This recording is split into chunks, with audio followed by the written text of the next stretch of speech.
சுழலும் கோள்கள் அவன் சொல் கேட்கும்.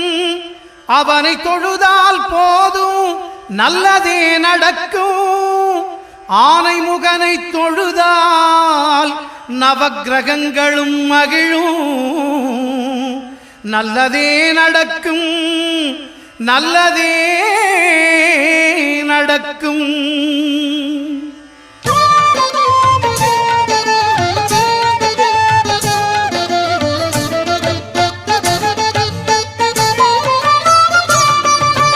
ஒன்பது கோளும் ஒன்றாய் காண